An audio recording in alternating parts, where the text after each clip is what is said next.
नमस्कार दोस्तों, कैसे हैं आप सब। आशा करता हूँ अच्छे होंगे और अच्छे से अध्ययन कर रहे होंगे।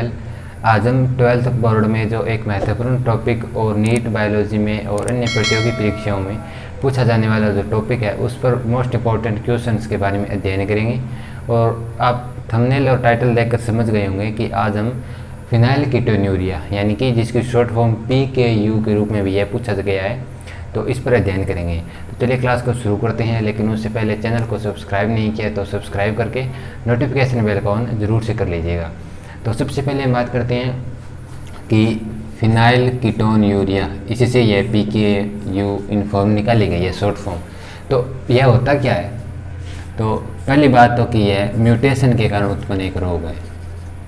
म्यूटेशन के कारण या उत्परिवर्तन के कारण रोग उत्पन्न होता है, जिसको फिनाइल कीटोन्यूरिया कहा जाता है। तो इस रोग में क्या होता है कि यह जो है वो एक जन्मजात मेटाबॉलिज्म या उपापचय, जन्मजात उपापचयी असामान्यता है या डिसऑर्डर्स है। यानी कि जन्मजात है, यानी कि जन्म के साथ शिशु में उत्पन्न होगी। मेटाबॉलिज्म यानी कि उपापचय से संबंधित, उपापचय यानी कि जो भोजन के पाचन और स्वांगीकरण संबंधित क्रियाएं हैं उससे संबंधित यह PKU रखता है।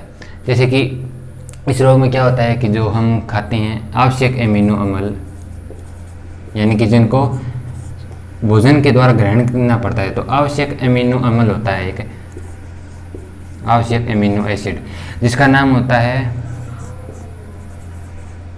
Phenyl alanine.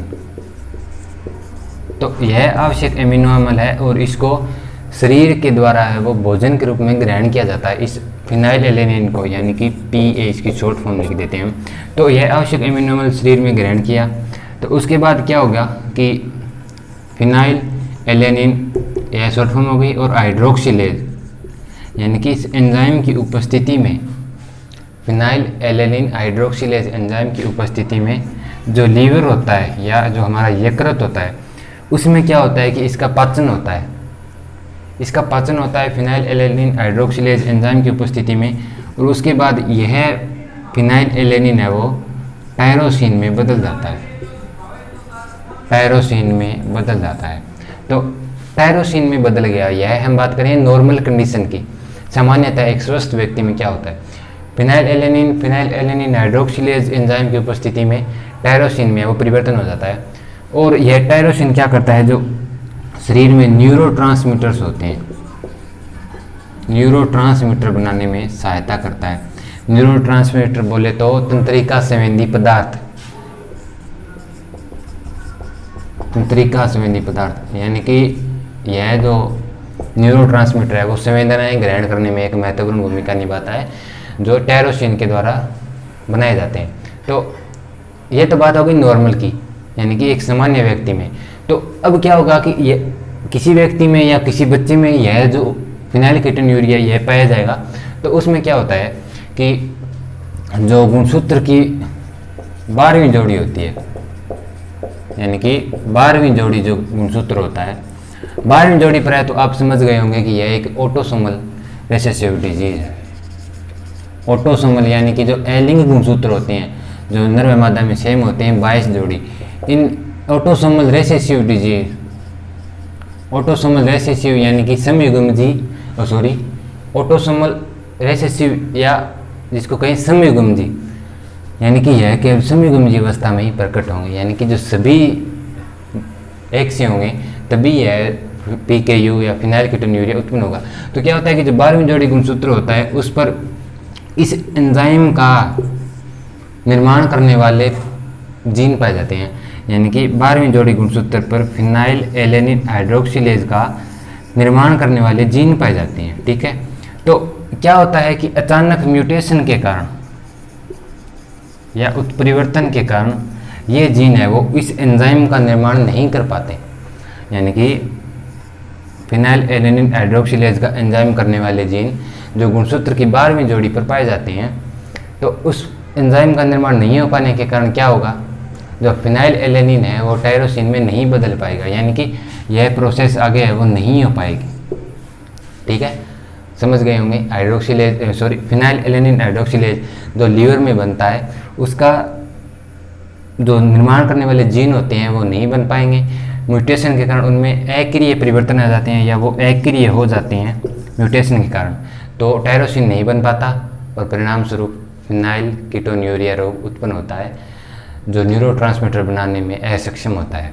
तो ये तो बात होगी नॉर्मल कंडीशन की, यानी कि इसके क्या क्या होता है या न्यूरो ट्रांसमीटर किस प्रकार से वो नहीं बनते। तो इसका कारण होता है 12वीं जोड़ी गुणसूत्रों पर उपस्थित जीन अक्रिय हो जाते हैं, जो ये फिनाइल एलेनिन हाइड्रोक्सिलेज का एंजाइम करने में सहायता करते हैं।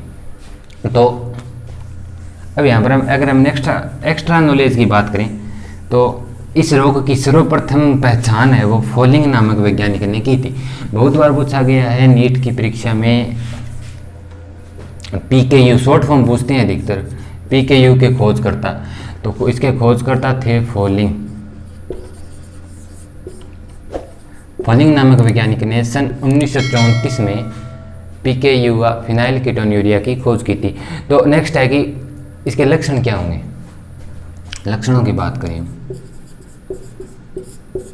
यानी कि फिनाइल एलेनिन है वह फिनाइल एलेनिन हाइड्रोक्सिलेज एंजाइम की उपस्थिति नहीं है और टायरोसिन में वो नहीं बदल पाता है। ठीक है, यह है रोग की स्थिति।